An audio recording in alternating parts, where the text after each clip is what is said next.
اللہ کے خزانے کی سب سے بڑی قیمتی نعمت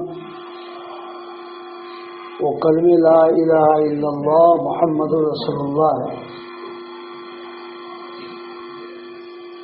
یہ کلمہ لا الہ الا اللہ محمد رسول اللہ یہ دنیا اور آخرت کے خزانوں کی چابی ہے۔ دنیا میں جتنے انسان فائدہ اٹھا رہے ہیں دنیا کے خزانوں سے، اس کلمہ لا الہ الا اللہ محمد رسول اللہ کی برکت ہے کہ جب تک اس روئے زمین پر ایک بھی کلمے والا باقی رہے گا تو سورج سے لوگ نفع اٹھائیں گے، چاند سے، ستاروں سے، سمندروں سے، پہاڑوں سے، زمین سے، جو کچھ کائنات میں ہے ساری چیزوں سے فائدہ انسانوں کو اس وقت ہوگا جب تک اس دنیا میں کلمہ ہوگا۔ اس لیے فرمایا کلمہ یہ روح ہے۔ جیسے انسان کے جسم میں سے روح نکل جاتی ہے تو اس کی آنکھوں سے، اس کے کانوں سے، اس کے دل دماغ کسی چیز سے بھی فائدہ نہیں ہوتا، بلکہ یہ چیزیں بدبو پھیلاتی ہیں۔ بدبو انسان جو ہے اس کے اندر سے روح نکل جاتی ہے تو پھر دھیرے دھیرے یہ موٹا ہوتا ہے، موٹا، آنکھیں بڑی ہوتی ہے، کان بڑے ہوتے ہیں، اس کے ہاتھ پیر سب چیز بڑا ہوتا ہے، پھر وہ پھولتا ہے، پھٹتا ہے اور بدبو پھیلاتا ہے کہ روح نکل گئی۔ ایسے اس دنیا کے اندر سے ایمان کی اور کلمے کی روح نکل جائے گی تو دنیا پھلے گی پھولے گی۔ جیسے آج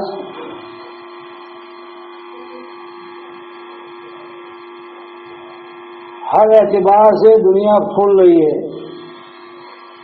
دنیا بڑھ رہی ہے، مال کے اعتبار سے، پراپرٹیوں کے اعتبار سے، چمک دمک کے اعتبار سے، دنیا کے خزانوں کے اعتبار سے، کھانوں کے اعتبار سے خوب دنیا پھول رہی ہے۔ اس لیے کہ اب دھیرے دھیرے دین کی روح اندر سے نکل رہی ہے تو یہ پھول رہی ہے، اور جب پوری روح نکل جائے گی پھر پھٹ جائے گی۔ سمندروں میں آگ لگا دی جائے گی، ہوائیں پہاڑ روئی کے گالوں کی طرح اڑ جائیں گے، آسمان پھٹ جائیں گے اور دنیا کے سارے خزانوں کو اللہ ختم کر دے گا، اس لیے کہ کلمہ نکل گیا۔ تو اس پوری کائنات سے نفع اٹھانے کا جو ذریعہ ہے وہ کلمہ ہے، اور اصل زندگی موت سے شروع ہوگی، پھر اس کا کوئی آخری کنارہ نہیں ہے، ابدی زندگی۔ وہاں کے خزانوں سے فائدہ اٹھانے کی چابی لا الہ الا اللہ محمد رسول اللہ ہے۔ آپ سب تعلیم کرنے والی بہنیں ہیں، تعلیم کر رہی یہ سنتی ہے، حدیث کا مفہوم ہے کہ کلمہ جنت کی کنجی ہے۔ جنت جو ہے وہ دروازہ والی ہے، اور اس دروازے کی چابی کلمہ لا الہ الا اللہ ہے۔ تو یہ اللہ کے خزانے کی سب سے بڑی نعمت، دنیا آخرت کے خزانوں سے فائدہ اٹھانے کی ہم سب کو اللہ نے نصیب فرمایا، اس پر شکر کریں۔ پھر دوسری اللہ نے نعمت یہ دی کہ ہم کو ایسے ماحول میں جنم دیا، پیدا کیا کہ کلمہ کتنی اہمیت والا ہے، کتنا قیمتی ہے، اور یہ زندگی اللہ نے کیوں دی ہے، اس کی یاد دہانی جس ماحول میں ہوتی ہے اس ماحول میں پیدا کیا۔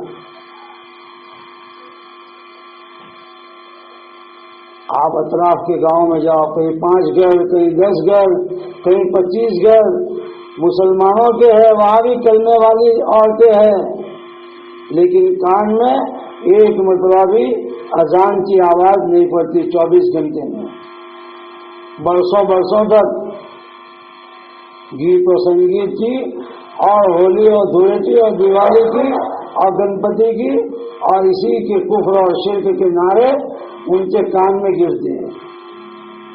اور اللہ نے ایسے ماحول میں ہم کو پیدا کیا ہے کہ جس ماحول میں میری عزیزہ بہنوں ہمیں بار بار اللہ نے کیوں پیدا کیا ہے،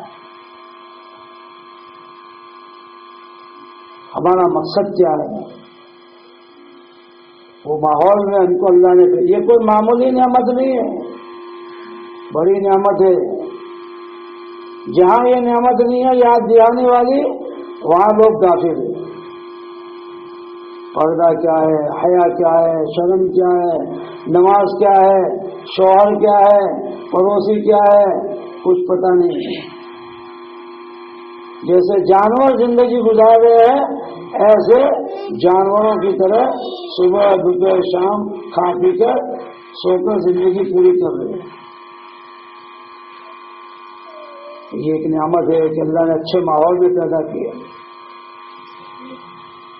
اور پھر اچھے ماحول میں پیدا کرنے کے ساتھ ساتھ اللہ پاک ہم کو نبی والی محنت کے لیے بار بار قبول کرتا ہے، بار بار۔ یہ جمع ہونے والے اور جمع ہونے والی اور ہونے والیاں کوئی ایک مرتبہ اللہ کے راستے میں نہیں جا رہی ہے، کبھی محلے کی تعلیم میں، کبھی 3 دن میں، کبھی 10 دن میں، کبھی چلے میں۔ اللہ بار بار جو ہے لوگوں کو اپنی آخرت یاد کرانے کے لیے اور اپنے اللہ کا تعارف کرانے کے لیے اور اپنے دین کے یاد دلانے کے لیے ہمیں بار بار قبول کرتا ہے۔ یہ کوئی معمولی نعمت نہیں، یہ پہلے زمانے میں اللہ اپنے خاص بندوں کو دیتا تھا، جن کو دیتا تھا ان کو نبی بناتا تھا۔ موسیٰ علیہ السلام نے اپنے بھائی ہارون کے بارے میں اللہ سے کہا کہ یا اللہ میرے بھائی ہارون کو میری مدد کے لیے دے، تو اللہ نے پہلے ہارون علیہ السلام کو نبی بنایا، پھر یہ کام دیا۔ کوئی گھر کے لیے، کوئی خاندان کے لیے، کوئی اپنے علاقے کے لیے، کوئی اپنے ملک کے لیے ہوتا تھا۔ پہلے نبی بناتے تھے، پھر دعوت کا کام دیتے تھے۔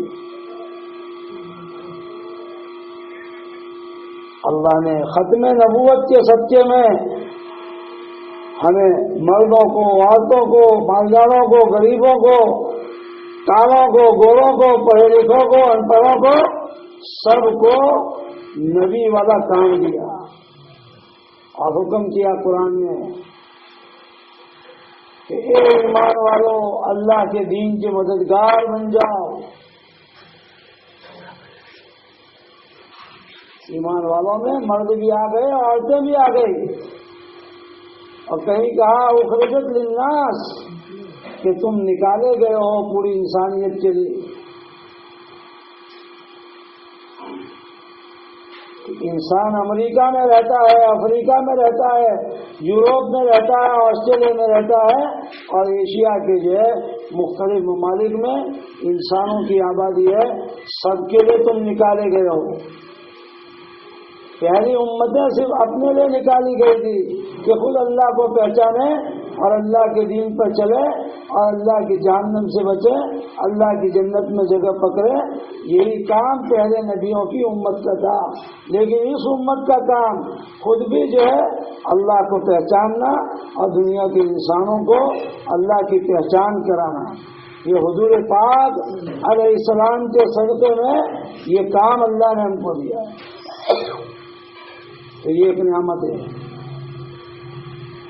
تو ہم اللہ کے راستے میں جو جا رہے ہیں یہ بہت بڑی نعمت ہے، اس پر شکر کریں۔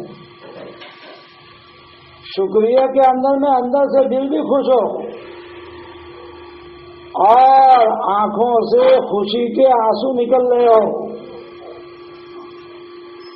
ابو بکر صدیق رضی اللہ تعالیٰ عنہ نے اپنا پورا جان مال سب تک حاضر کر دیا تو اپنا سلام بھیجی جبرائیل کے واسطے نبی اور نبی کے واسطے سے صدیق اکبر کو کہ پوچھو کہ اس حال میں بھی میرا صدیق مجھ سے راضی ہے یا ناراض.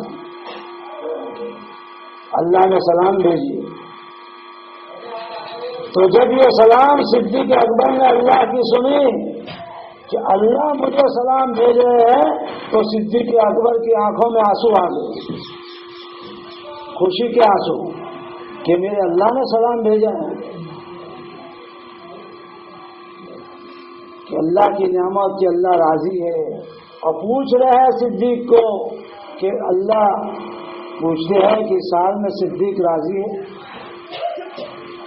تو آنسو نکل گئے کہ میرا اللہ مجھ سے راضی ہے, مجھے پوچھ رہا ہے. تو نعمت جب اللہ کی طرف سے کوئی ملے تو اس نعمت کے شکریہ میں ہمارے آنکھوں میں خوشی کے آنسو ہو, اس کو بوجھ نہ سمجھیں. اندر سے دل خوش ہو, آنکھوں سے خوشی کے آنسو. آپ نے تعلیم میں سنا ہوگا کہ رونا 7 قسم کا ہوتا ہے, غم کا, درد کا, خوف کا, تکلیف کا, بیماری کا, اور ایک رونا خوشی کا آنسو ہوتا ہے, خوشی کا. کہ اللہ نے نبوت والی محنت کے لیے, دعوت کے لیے, تعلیم کے لیے, عبادت کے لیے اور خدا کی مخلوق کی خیرخواہی اور ہمدردی کے لیے ہم جیسوں کو قبول کیا کہ کہاں ہم کہاں نبی. اتنے صاف ستھرے ہوتے تھے نبی کے مکھی تک نہیں بیٹھتی تھی. زبان بھی صاف, آنکھیں بھی صاف, دماغ بھی صاف, اور دل میں کسی قسم کا کوئی کچرا نہیں, نہ کینہ, نہ حسد, نہ بغض, نہ دعوت, نہ دنیا محبت, نہ کسی سے بدلہ لینے کا کوئی خیال. اور ظاہر اتنا صاف ہوتا تھا لباس اور آپ کا جسم کہ مکھی تک نہیں بیٹھتی. مکھیاں کہاں بیٹھتی ہے؟ جہاں کچرا ہوتا ہے, گندگی ہوتی ہے. نبیوں کے اندر میں کوئی ایسی چیز اللہ نے نہیں رکھی تھی کہ لوگ ان سے بھاگیں, لوگ ان سے کرائیت کریں. جیسے بہت سے لوگوں سے لوگ بھاگتے کہ پھر آواز راستہ بدل لیتے, کبھی اس کے پاس کھڑے رہیں گے تو پتہ نہیں کیا کیا سننے ملے گا, لوگ بھاگتے. نبیوں میں کوئی چیز ایسی نہیں رکھی تھی کہ لوگ ان سے بھاگے اور کرائیت کرے, اس لیے کہ ان کو ایک کام کرنا تھا, اللہ کا تعارف, اللہ کا دین اور آخرت لوگوں کو سمجھانا تھا.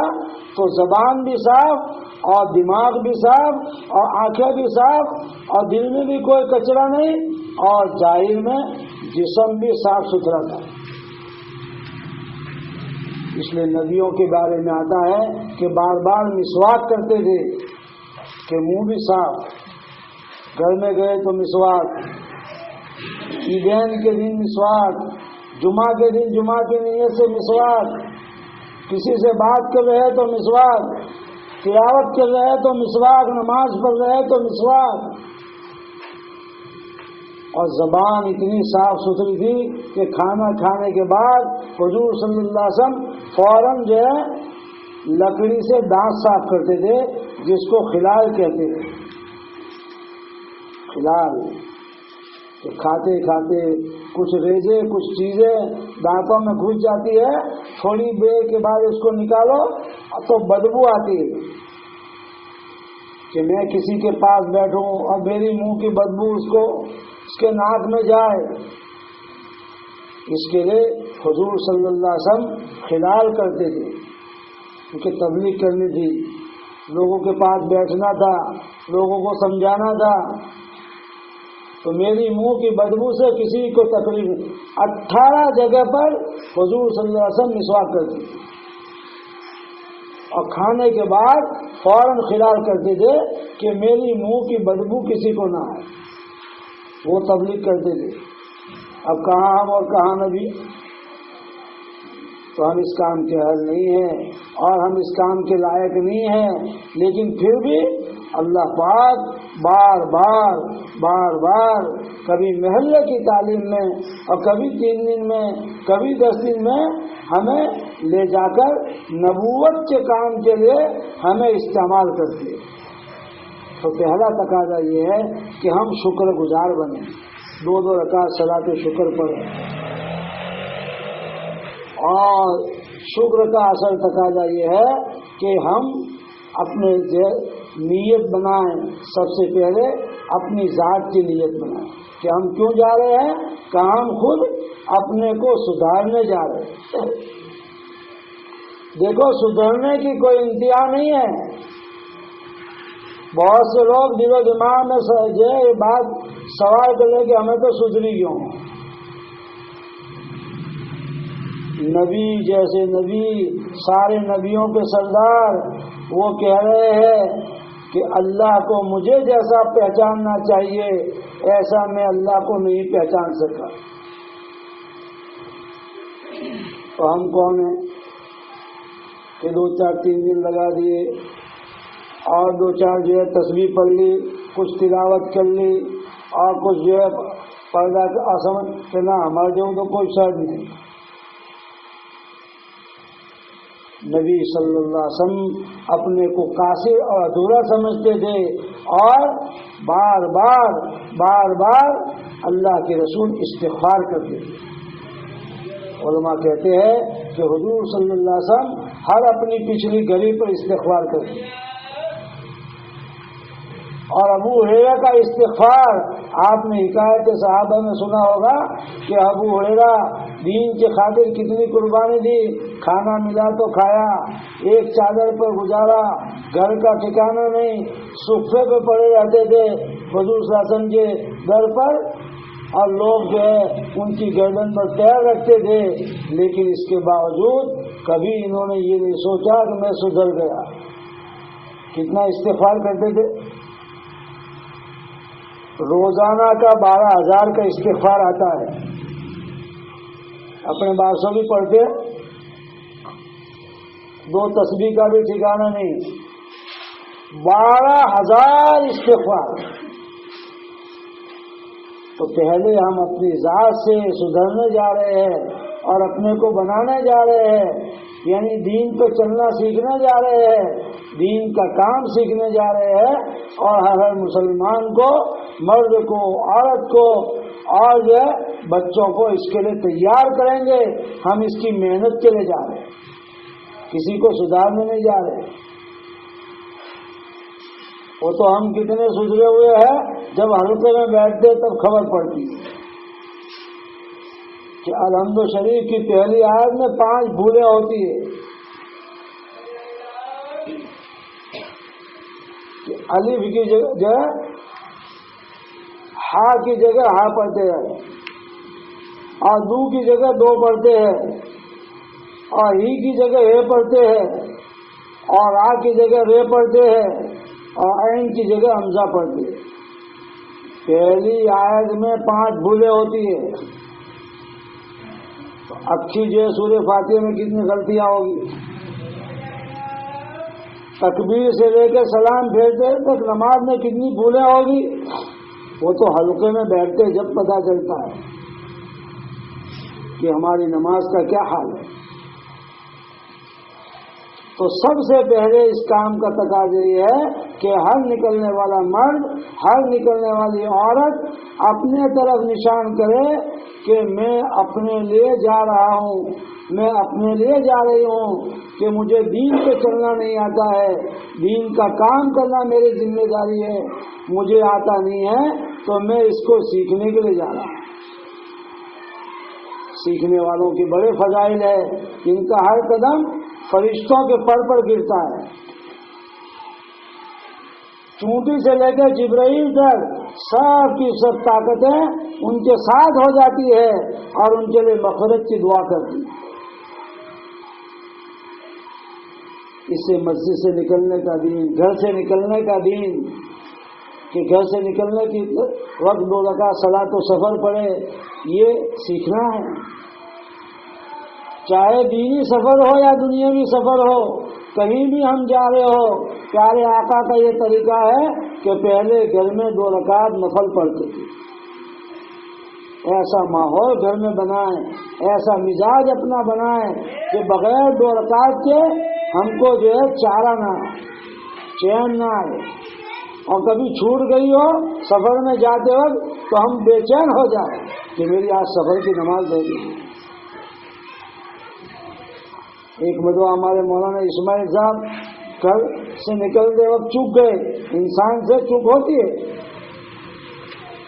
یہاں جو ہے ٹائلس فیکٹری تک گئے اور دماغ میں آیا کہ میری سفر کی نماز چھوٹ گئی ہے، تو ڈرائیور سے کہا ذرا سائڈ میں گاڑی کھڑی کرو، آج میری سفر کی نماز باقی ہے۔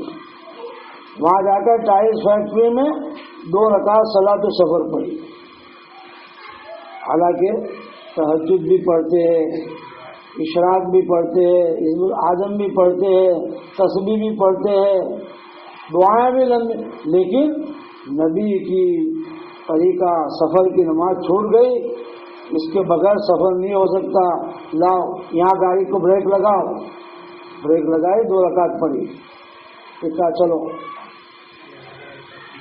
ایسا مزاج بنا ہے کہ چاہے دینی سفر ہو یا دنیاوی سفر ہو، گھر سے نکلنے سے پہلے 2 رکعت صلاۃ سفر پڑھے، اللہ اس گھر کے خلیفہ بن جاتے ہیں، ان کے سفر کے ساتھی بن جاتے ہیں۔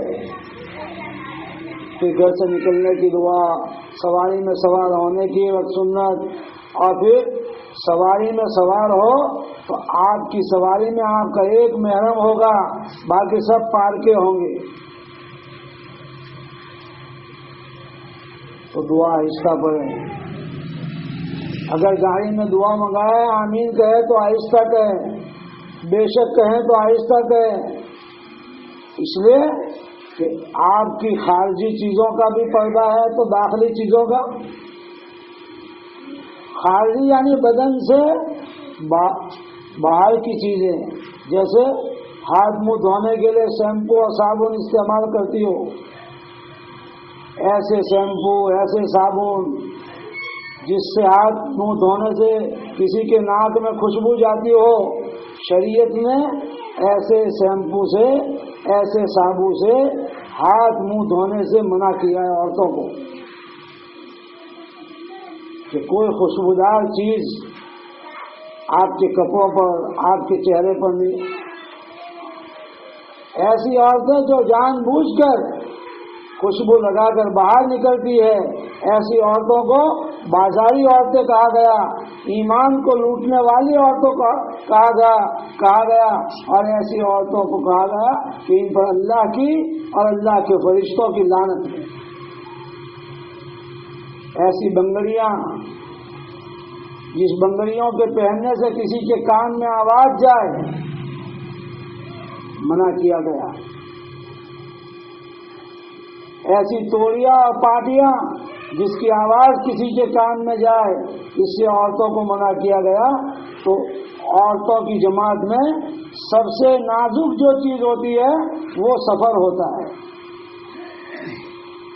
پھر تو وہاں جاؤ گے، گھر میں داخل ہو جاؤ گے، کوئی جو ہے عورتوں مردوں کا کوئی جو اختلاط ہی نہیں، کوئی ٹچنگ ہی نہیں۔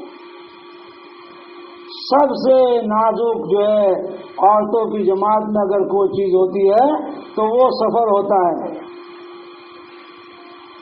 اس لیے ضرورت بات کرنے کی پڑے تو آہستہ بات کریں کہ کسی غیر محرم کے کان میں آواز نہ پڑے۔ آواز کا بھی پردہ ہے، جب باہر کی چیزوں کا پردہ ہے تو پھر داخلی چیزوں کا، اس لیے کہتے ہیں کہ اپنے ہاتھ کے پیر کے اور اپنا برقع ایسا ڈھیلا ڈھالا، یہ برقعے کوئی برقعے نہیں ہیں، برقعے تو وہ عورتیں پہن کر آتی ہے جو پالنپور کی طرح کی عورتیں ہوتی ہیں، کہ اگر جوان بھی وہ برقع پہنے تو بوڑھی نظر آئے۔ اللہ کا حکم سمجھ کر کہ میرے اللہ کا یہ حکم ہے، کہ بدرجے مجبوری ہمیں دین کا کام اور دین کے سیکھنے کے لیے نکلنا پڑتا ہے، تو ایسا لباس اور ایسا برقع پہنے کہ جوان عورت بھی بوڑھی لگی۔ اب ایک جو ہے بستی آئے گی تو مرد کے ذریعے سے نیت کی تازگی ہو جائے گی کہ ہم دین پر چلنا سیکھنے کے لیے، دین کا کام سیکھنے کے لیے، اور ایک ایک مرد عورت بچہ تیار ہو جائے، اس کی فکر کے لیے ہم یہاں آئے ہیں اور یہ بغیر اللہ کی مدد کے نہیں ہوگا۔ تو اب ایک مرد جو ہے جس کو امیر صاحب کہیں گے وہ دعا کرا دیں گے، باقی سب آہستہ سے آمین کریں۔ اب مرد مسجد میں چلے گئے، عورتیں جو ہے کمرے میں چلی گئی، جب تک وہاں سے پہنچا نہ آئے وہاں تک اپنے کو مشغول رکھیں۔ عورتیں اکیلی ہوتی ہے تو خاموش نہیں رہتی، جھاڑو دیتے دیتے بھی کچھ بولتی ہے، برتن دھوتے دھوتے بھی کچھ بولتی ہے، کپڑے اکیلی ہوتی، تو تم تو 6 ہو اور محلے کی بھی کچھ آ گئی ہوگی وہ۔ اگر تم دین کی بات کرنا شروع نہیں کرو گی تو پھر وہ تمہیں وہاں رہتے رہتے پھر یہاں لے آئیں گے، تمہارے بچے کتنے ہیں، شوہر کیا کام کرتا ہے، بڑا بچہ۔ اب گئے تبلیغ میں اور آئے پھر واپس اپنے محلے میں، اس لیے عورتوں کی جماعت میں وقفہ نہیں رکھا جاتا، جب تک پرچہ نہ آئے 2 رکعت تحیۃ الوضو اگر کیا ہے تو تازہ وضو کیا ہے تو نماز پڑھ لیں، اور چارج کا وقت ہے تو 2 رکعت چارج پڑھ کے دعا کر کے کچھ دین کی بات کوئی بہن شروع کر دیں۔ اب پرچہ مسجد میں آ گیا، جلدی جو ہے جماعت کے ساتھ ہی مشورہ کر کے پہلے پرچہ پہنچا دیں، پھر اپنا مشورہ بعد میں کرے 24 گھنٹے کا۔ اب اس میں کون بہن تعلیم کرے گی، کون استقبال کرے گی، اور کون 6 صفات بیان کرے گی۔ جس بہن کے ذمہ جو کام آئے وہ بہن یہ اچھی طرح سے اس کام کو انجام دینے کی فکر کرے۔ اب کسی کے ذمہ استقبال آئے تو گھر کے اندر میں بیٹھ کر آنے والی بہنوں کو استقبال کرے، ان کے ادب سے پیش آئے، اکرام کر کے جو ان کو بلائیں اور بٹھائیں۔ ہمارے نبی نے فرمایا جس کا مفہوم ہے کہ 2 آدمی بھی بیٹھے ہوئے ہو اور کوئی تیسرا آئے تو اس کو عزت دے کہ آؤ بھائی بیٹھو، بہنیں تو آؤ بہن بیٹھو۔ بھاؤ دینے کا حکم کیا ہے لیکن بھاؤ مانگنے کا حکم نہیں کیا ہے کہ میں نے تو پوچھو نا پونی کو بھی نہ پوچھوں گا، خالی کوئی بھاؤ مانگنے کا حکم۔ ایسی عورتیں اور ایسے مردوں کو جہنمی جو صفت والی عورتیں بتائی کہ جو بھاؤ مانگتی ہو، کہ ہمارے تو کوئی بھاوت نہ تھی، ہمیں تو کوئی پستود نہ تھی، ہم کیا ہے، ہماری حیثیت کیا ہے، ہمارے ساتھ جو چیز لگ جاتی ہے اس کا بھاؤ گھٹ جاتا ہے۔ 1000 کا جو ہے سویٹر لاؤ، ایک مرتبہ پہن دو تو 1000 کا نہیں رہتا، قیمت گھٹ جاتی ہے۔ 2000 کی گھڑی لاؤ اور ایک مرتبہ ہاتھ میں پہن دو تو بھاؤ گھٹ جاتا ہے، اتنے قیمتی ہمیں۔ کتنی اونچی سونے اور چاندی کی بنگڑیاں گھڑاؤ اور ایک مرتبہ پہن دو تو بھاؤ گھٹ جاتا ہے، اتنی ہم قیمتی اور بھاؤ مانگتے۔ کتنا اچھا ٹھنڈا پیو لیکن پسینے میں کیسی خوشبو آتی ہے، یہ ہمیں بھاؤ مانگنے کا حکم نہیں ہے، بھاؤ دینے کا حکم ہے کہ آنے والوں کو بھاؤ دو، استقبال اچھی طرح کریں۔ سب سے پہلا کام استقبال کا ہے، اچھی طرح احترام عزت کے ساتھ اپنی بہنوں کو جوڑیں۔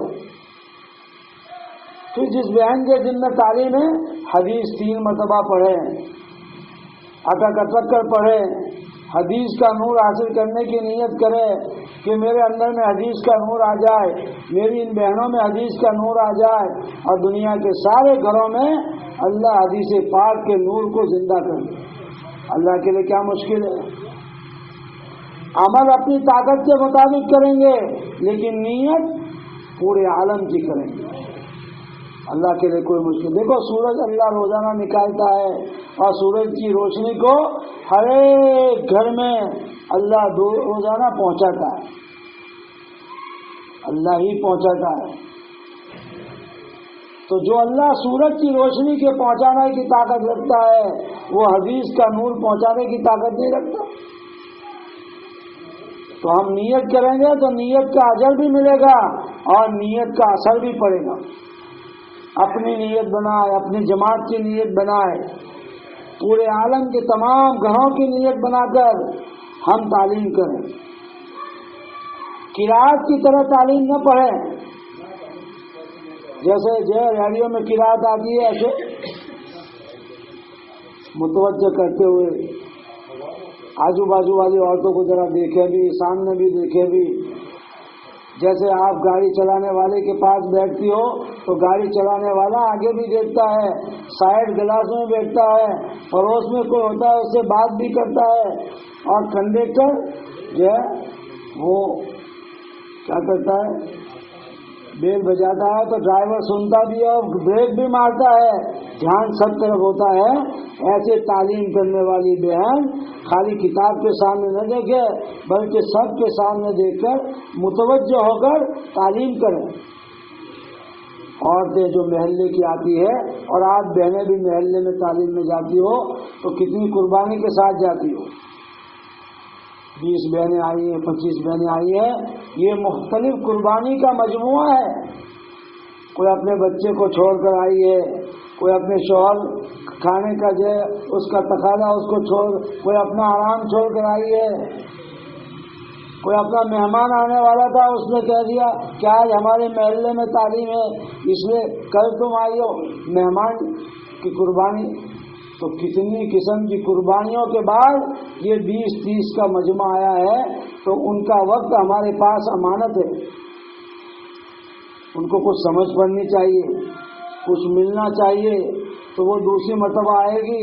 ورنہ کیا ایک مرتبہ جو ہے اگر وہ آئی اور سمجھ نہیں پڑی تو جو حساس سوجھ بوجھ والی عورتیں ہیں وہ دوسری مرتبہ نہیں آتی کہ وہاں جاتے ہیں لیکن کچھ سمجھ تو پڑتی نہیں. اور مردوں کا کام ہے کہ صبح صبح محلے میں جا کر تعلیمی گشت کریں اور ان کے مردوں سے کہیں کہ بھائی 1 گھنٹہ آج دوپہر کو آپ گھر پر دو تاکہ اپنے گھر اپنے بچوں کو سنبھالو. اگر مردوں نے گشت نہیں کیا، عورتیں دین کی محبت میں اپنے بچوں کو لے کر آ گئی. اب ایک بچہ آگے سے روتا ہے، دوسرا بیچ میں روتا ہے، تیسرا پیچھے روتا ہے تو عورتوں کو بیچاریوں کو کچھ سمجھ پڑتی نہیں، وہ شور ہوتا ہے اتنا. یہ قصور کس کا ہے؟ یہ قصور مردوں کا ہے کہ مردوں نے صبح صبح جا کر محلے میں محنت نہیں کی اور ان کو یہ نہیں کہا کہ بھائی آج 1 گھنٹہ آپ کے محلے میں پروگرام ہوگا، ذرا 1 گھنٹہ زیادہ لے کر آنا. ذہن نہیں بنایا، فضائل نہیں بتائے، سمجھایا نہیں تو وہ مرد آئے نہیں گھر پہ. عورتیں دین کی محبت میں تعلیم میں آ گئی لیکن بچوں کے ساتھ آ گئی. اب 25 بہنیں ہیں، 4 بچے آ گئے اور کوئی یہاں سے کوئی وہاں سے ادھر ادھر سے تو وہ بیچاریوں کو سمجھنی پڑے گی. اس لیے مردوں کا کام ہے صبح صبح محلے میں جا کر محنت کرنا، گھر گھر کی ملاقات کے ذریعے گھر کے مردوں سے مل کر ان کی عورتوں تک یہ دین کے لیے تعلیم کی دعوت پہنچانا. 5 منٹ 10 منٹ مرد بات کرے ان مردوں سے اور کہے کہ دیکھو اصل دین کے لانے کی ذمہ داری گھروں میں مردوں کی ہے لیکن آج ہم اس سے بے فکر ہے، غافل ہے. تو کم سے کم اتنا تو کرو کہ یہ جماعت مستورات کی آئی ہے، عورتیں عورتوں کو سمجھائے گی تو آسانی سے سمجھ میں آ جائے گا کہ بھائی تھوڑا سا وقت نکال کر آج اپنے گھر کو دو اور اپنی عورتوں کو یکسوئی کے ساتھ بھیجو تو تعلیم دوپہر کے بعد کی اچھی طرح ہوگی. تو تعلیم اچھی طرح کریں. جس بہن کے ذمہ 6 نمبر آئے وہ 6 نمبر بولے. کچھ بولتے نہ آتا ہو تو کم سے کم نمبر بھی گنائیں کہ پہلا نمبر ایمان، دوسرا نماز، تیسرا علم و ذکر، چوتھا اکرام، 5واں اخلاق، 6واں دعوت اللہ. آج نمبر بولیں گے، کل مقصد بولیں گے، پھر حدیث بولیں گے، پھر حاصل کرنے کا طریقہ بولیں گے. پھر جس بہن کو اچھی طرح بیان کرتے آتا ہے کلمے کا مقصد، کلمے کے فضائل، کلمہ حاصل کرنے کا طریقہ سمجھائیں.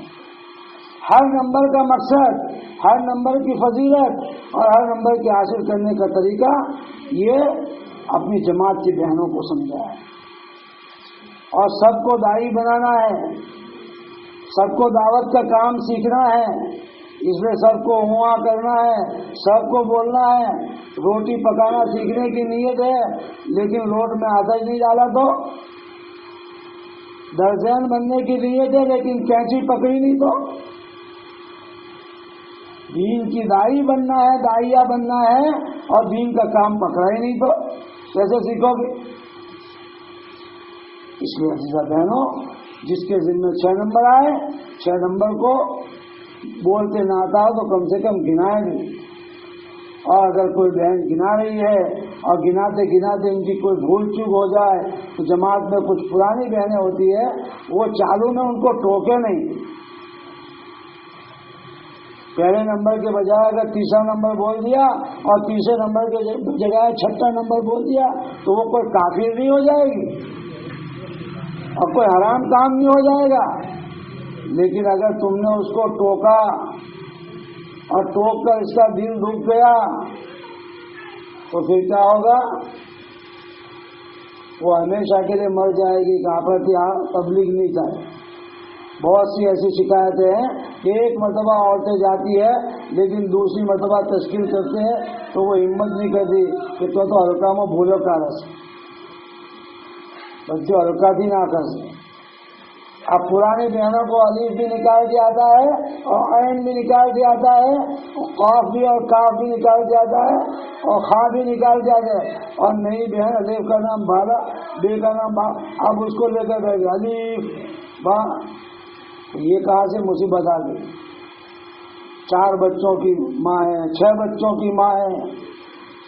عورتوں کی ناک بہت جلدی کٹ جاتی ہے اور بہت جلدی ان کو جو ہے من دکھ ہو جاتا ہے، اس لیے ایسی کوئی بہن ہو جس کو اچھی طرح پڑھتے نہ آتا ہو تو الگ سے اس کو سکھائے، سب کے بیچ میں اس کو ٹوکے نہیں، نانے میں چھوکرے بھی جو ہے ان کو بھی جو ہے بول نکالو تو ان کو بھی کھوٹا لگتا ہے۔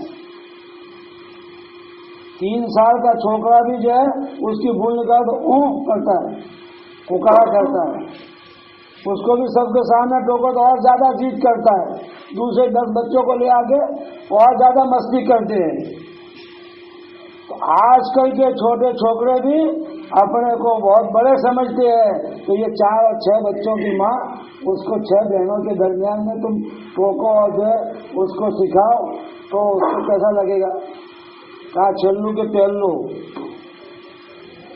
بہت سی ایسی بہنیں ہیں ان کا شوہر تشکیل کرتا ہے، وہ نکلتی نہیں، اس لیے کہ ساتھ مر جائے لاٹھی ٹوٹنے میں ایسی طرح سکھائے کہ ایک بہن کی آنکھوں میں چپڑا ہے تو چپڑوں نہ کر دی تو اس کو چپڑا تو نکال دے گی لیکن کھوٹا لگے گا، تمہارے اڑنے سے نکال دیا تو اس کا چپڑا بھی نکل جائے گا، اس کا دل بھی خوش ہو جائے گا۔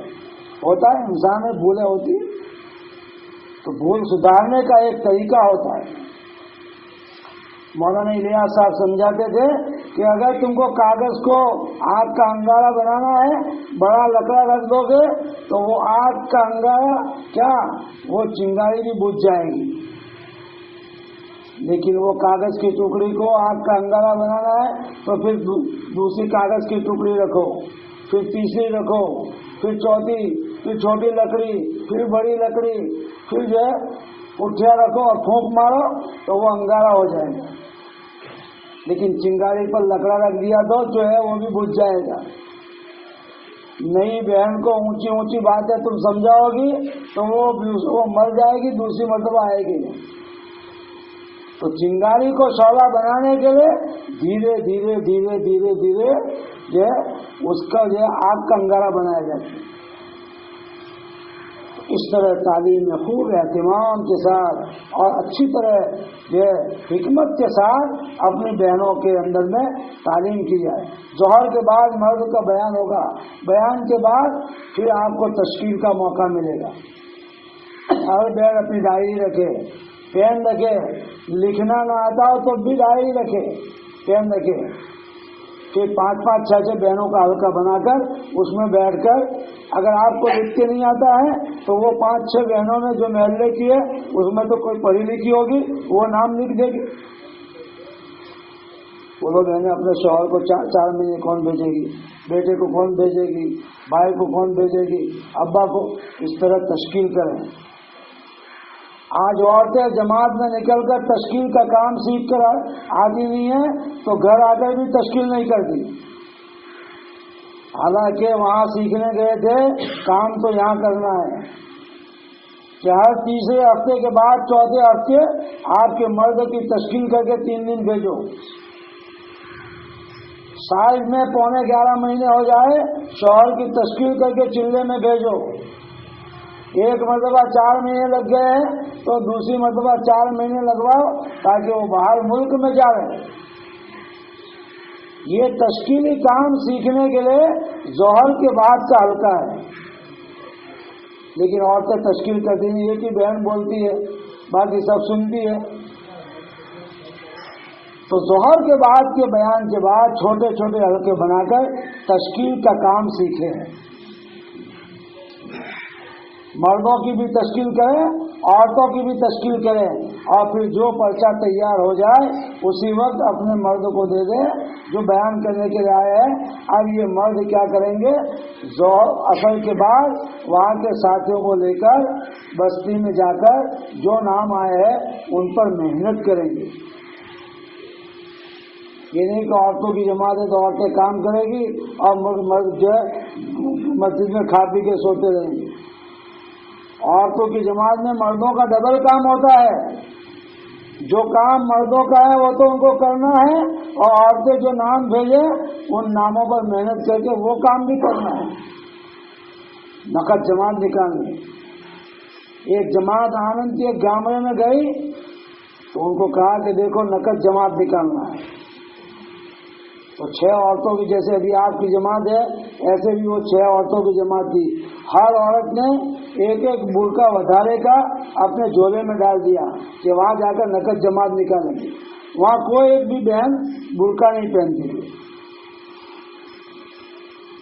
جہالت اور غفلت کا معاملہ تھا۔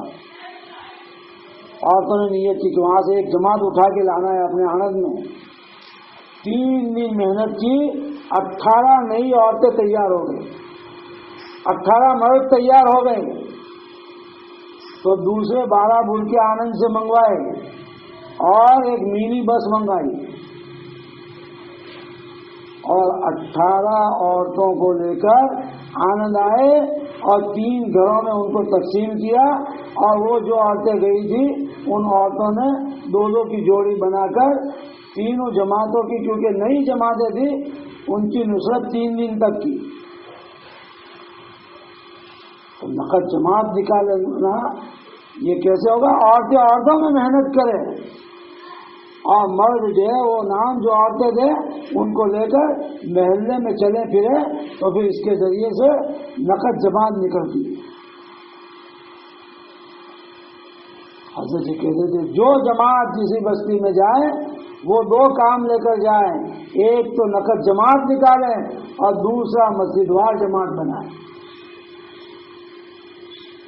دعوت بھی دینا ہے، تشکیل بھی کرنا ہے، تعلیم بھی جیسے عرض کیا ایسے اچھی طرح کرنا ہے، اور اپنے تعلق کو اللہ سے بنانے کے لیے ایک تسبیح تیسرے کلمے کی، ایک تسبیح درود شریف کی، اور ایک تسبیح استغفار کی، جی لگا کر دھیان کے ساتھ قبلے رخ بیٹھ کر اس کو پڑھنا ہے۔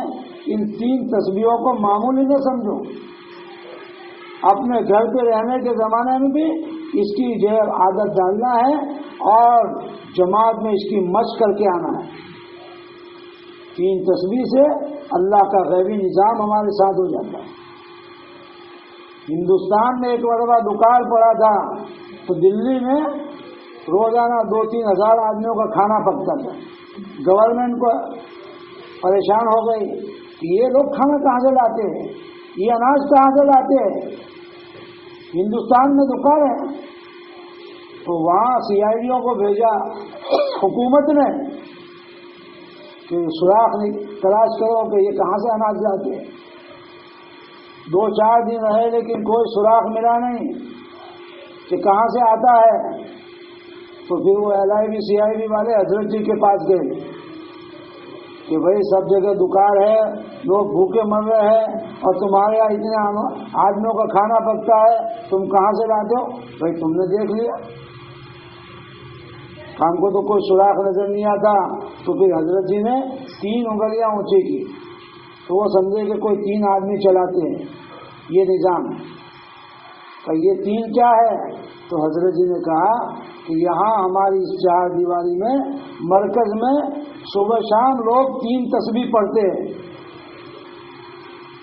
اور ہماری اس محنت کے ذریعے سے پوری دنیا میں 3 تسبیح زندہ ہو جائے، اس کے لیے جماعتیں جاتی ہے، اس کی برکت سے اللہ کا غیبی نظام یہاں چلتا ہے، غیب سے کھانا یہاں آتا ہے۔ حکومت حیران رہے گی، کتنی تسبیح سے کام چل رہا ہے؟ 3 تسبیح سے۔ اب وہ 3 تسبیح کو ہم ہلکی سمجھتے ہیں، سب وظیفے پڑھیں گے لیکن 3 تسبیح نہیں پڑھیں گی۔ اللہ کے راہ میں نکل کر ایسی مشق کر کے آنا ہے، ایسی مشق کر کے آنا ہے کہ اپنے گھر میں صبح شام کی 3 تسبیح جی لگا کر دھیان سے پڑھیں، تاکہ گھر آ کر تسبیح پڑھنا آسان ہو جائے۔ نمازوں کو جی لگا کر دھیان کے ساتھ اللہ کا دھیان جماتے ہوئے سنت طریقے پر، وہاں کوئی کام تو آپ کو ہے نہیں، عورتوں کو قوما اچھا کرے، سمیع اللہ لمن حمدہ کہے، ربنا لک الحمد کہے، حمدا کثیرا طیبا مبارکا فیہ کہے، اتنا کھڑی رہے قومے میں، 2 جلسوں کے درمیان، 2 سجدوں کے درمیان بیٹھے، جس کو جلسہ کہتے ہیں، تو رب اغفر لی، رب اغفر لی، رب اغفر لی، یہ 3 مرتبہ پڑھے، اور اگر دعا آتی ہو تو رب اغفر لی وارحمنی واہدنی وعافنی وارزقنی واجبرنی، یہ دعا اللہ کے نبی نے بتائی۔ نمازیں خوب اچھی طرح بنانا ہے، اگر نمازیں ہماری بن گئی تو ہم دنیا میں کسی کے محتاج نہیں رہیں گے، جو مسئلہ آئے گا اللہ سے کہیں گے، اور نماز کے ذریعے اللہ ہمارا کام بنا دے گا۔ امام بخاری کی ماں نے نماز کو سیکھ لیا تھا، امام بخاری کی آنکھیں چلی گئی تھی، تو امام بخاری کی ماں اللہ کے سامنے کھڑی ہو گئی کہ مجھے تو میرے بچے کی آنکھیں چاہیے۔ اب بتاؤ آنکھیں جا کے واپس آ سکتی ہے؟ لیکن ایسا تعلق اللہ سے کیا تھا، اور ایسی نماز سیکھی تھی کہ نماز پڑھ کر اللہ سے کہا تو اللہ نے امام بخاری کو آنکھیں دی، دوبارہ آنکھیں آ گئی۔ صحابیہ نے جنازے میں سے اپنے بچے کو زندہ کروا دیا، صحابیہ اور صحابی نے اپنے گھر کی بند پڑی چکی کو چالو کرا دیا، اور صحابہ شروع بارش کو رکوا دیتے تھے، اور بارش نہیں آتی تو نماز کے ذریعے اللہ سے گرا دیتے تھے۔ نماز ایسی چیز ہے، اللہ کے راہ میں نکل کر اپنی نمازوں پر محنت کرنا ہے اور اچھی طرح نماز کو سیکھنا ہے۔ اور چوتھا کام جو ہے، ایک دوسرے کی خیرخواہی، ایک دوسرے کی ہمدردی، ایک دوسرے کا اکرام۔ جس گھر میں رہے مہمان بن کر نہ رہے، میزبان بن کر رہے، اپنا بستر خود بچھا دیں، خود اٹھا دیں۔ گھر کے اندر میں اگر جو پردے میں رہ کر برتن دھونے کا چانس ملتا ہے تو دھو ڈالیں، کہ پورے عالم میں جتنی خیر پھیلے گی اس خیر میں اس بہن کا حصہ ہوگا جو کسی کو پانی پلائے گی، کسی کو کھانا کھلائے گی، کوئی برتن دھو دے گی، کیونکہ یہ جماعت جو نکلی ہے وہ عالم میں خیر کے پھیلانے کی نیت سے نکلی ہے۔ ان کی خدمت کرنا یہ ایک غلام آزاد کرنے کا سبب نہیں ہے، پورے عالم میں جتنی خیر پھیلے گی اس خیر میں آپ کا حصہ ہوگا۔ اپنا کام خود کریں، اپنی بہنوں کے کام آئیں، اس گھر میں جائیں اس گھر کے کام آئیں، یہ خدمتیں ہیں۔ اور 4 چیزیں بالکل نہیں کرنا ہے، سوال نہیں کرنا ہے، اس لیے اپنی ضرورت کی چھوٹی بڑی تمام چیزیں وضو کے لیے لوٹا، نماز کے لیے مصلی، کھانا پکانے کے لیے برتن، اور ایک وقت کا کچا کھانا لے کر جانا۔ ابھی ایک جماعت آئی تھی دیولا سے، مولانا ابراہیم صاحب دیولا کے گاؤں سے، عورتوں کی جماعت تھی، یہاں گودرے میں آئی تھی،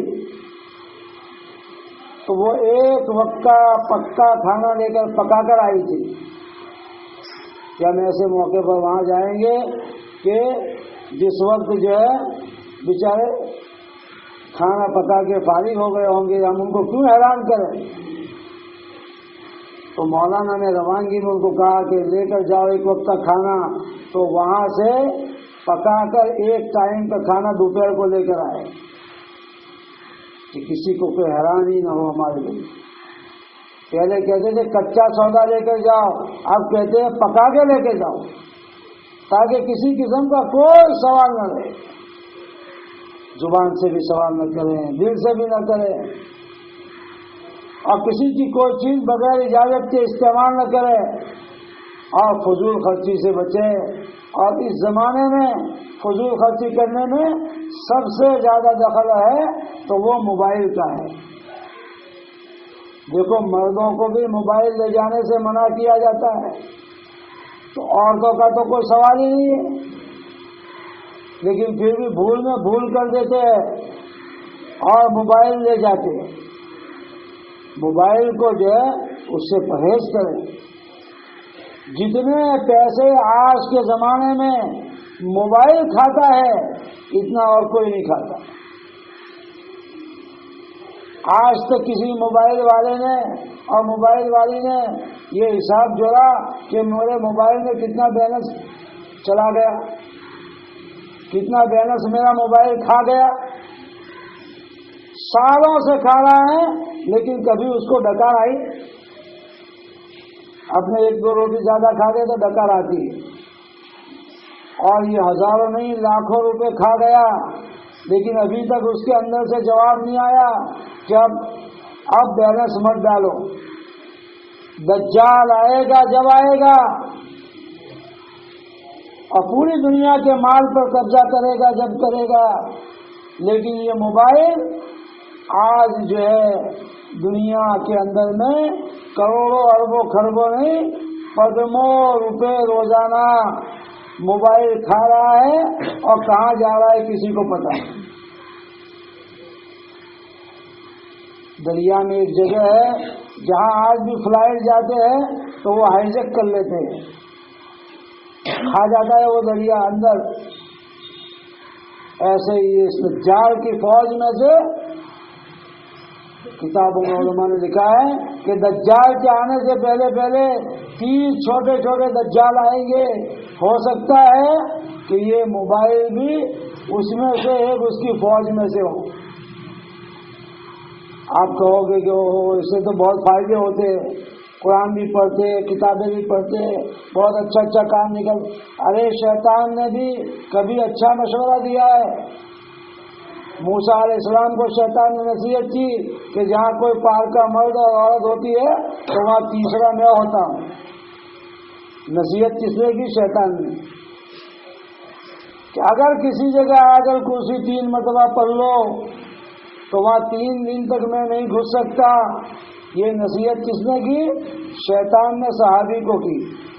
صحابی نے حضور کو جا کر پیش کیا تو کہا کہ وہ شیطان تھا، ہے تو وہ جھوٹا، لیکن تمہیں بات سچی بتائی کہ آیت الکرسی پڑھ دو تو وہاں شیطان گھس نہیں سکتا۔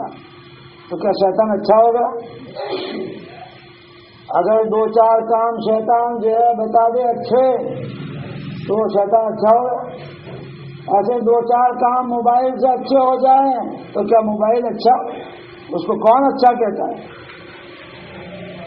99 پوائنٹ اس موبائل کے اندر میں خرابیاں ہیں۔ اس نے بچوں کو ماں باپ سے آزاد کر دیا ہے، اس میں خود بھی بچیں اور اپنی بچیوں کو بھی بچائیں، اپنے بچوں کو بھی بچائیں۔ بہت سے گھروں میں اس کے نہ ہونے کی وجہ سے یوں سمجھتے ہیں کہ ہم تو ذلیل، ہمارے گھر میں موبائل نہیں ہے۔ ارے جہاں موبائل ہے وہاں وبا ہے، وہاں بلا ہے، وہاں مصیبت ہے۔ جتنے جھگڑے آج دنیا میں ہو رہے ہیں اس میں سب سے زیادہ حصہ موبائل کا ہے۔ اس لیے اس بلا سے، اس وبا سے اللہ کے راہ میں نکل کر پناہ مانگنا ہے اور نیت کرنا ہے کہ اللہ کرے یہ موبائل کی وبا اور بلا سے پوری امت محفوظ ہو جائے۔ اس لیے نکلنے کے زمانے میں اس سے خوب پرہیز کرنا ہے، اپنے کو بچانا ہے، اور گھر آ کر پھر اس کے اوپر اپنے گھروں میں جھگڑے نہیں کرنے ہیں۔ اپنے سسرال اور جو بہووں اور جو لڑکیوں کے یہاں سے موبائل نہیں آیا تو اس پر کوئی لڑائی جھگڑا نہیں کرنا۔ یہ بہت بڑی مصیبت ہے، بہت بڑی بلا ہے۔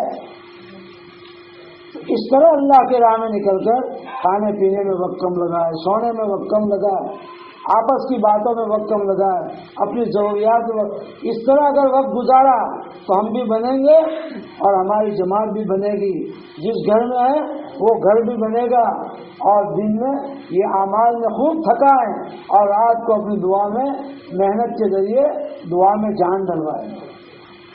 یا اللہ ہم نے تیرے توفیق سے دعوت دی ہے، تعلیم کی ہے، عبادت کی ہے، خدمت کی ہے، یا اللہ تو اس میں حقیقت پیدا کر دے، اس میں جان پیدا کر دے۔ دیکھو آج عورتوں کی جماعت میں ہر جگہ سے شکایت آتی ہے کہ عورتیں جلدی سوتی نہیں ہیں۔ جلدی سو گی نہیں تو جلدی اٹھو گی کیسے؟ اس لیے عشاء کے بعد کوئی اجتماعی عمل نہیں، عصر کے بعد تو جو ہے آنے والے بہنوں کا ذہن بنانا اور ان کے گھروں میں نماز، تسبیح، تلاوت، گھروں کی تعلیم زندہ ہو اس کی فکر کرنا، مردوں کو اللہ کے راہ میں نکالنے کی فکر دلانا، یہ عصر کے بعد کرنا ہے۔ مغرب کے بعد اپنے اوابین پڑھ کے جو پرچے میں لکھ کر آئے اس کے مطابق مذاکرہ کرنا ہے۔ عشاء کے بعد کوئی اجتماعی عمل نہیں، رات کو جو ہے جلدی سو جائیں تاکہ صبح جلدی اٹھ کر اپنی دعا کے ذریعے سے اپنی دن بھر کی محنت میں جان ڈلوائیں، نقد جماعت نکالیں، عورتوں میں محنت کریں۔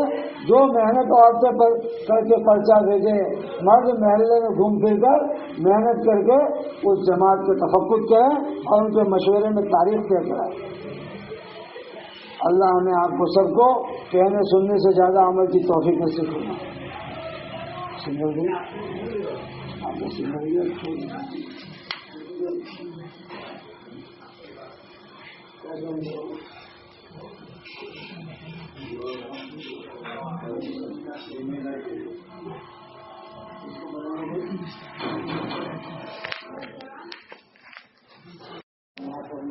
کہنے سننے سے زیادہ عمل کی توفیق نصیب فرما۔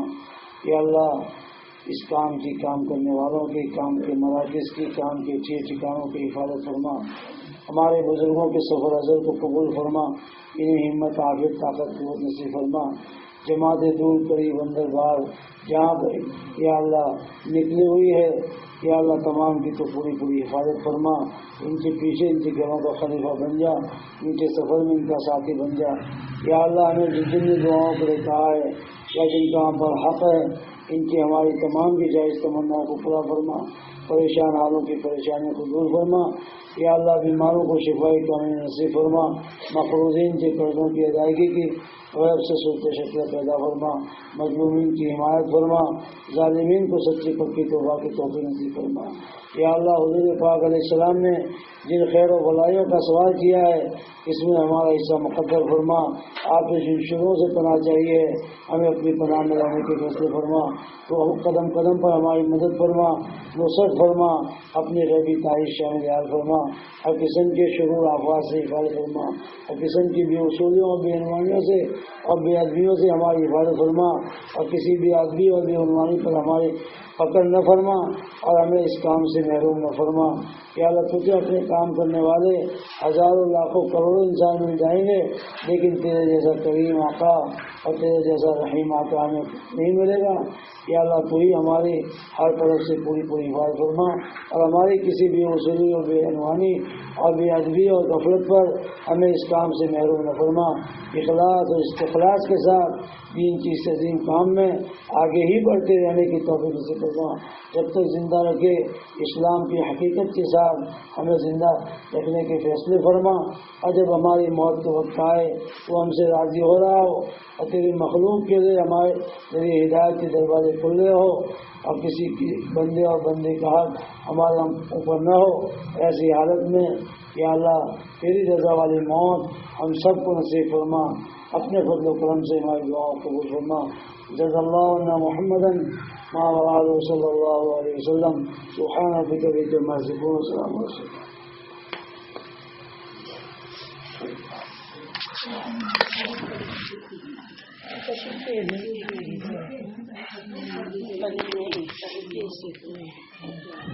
Thank you.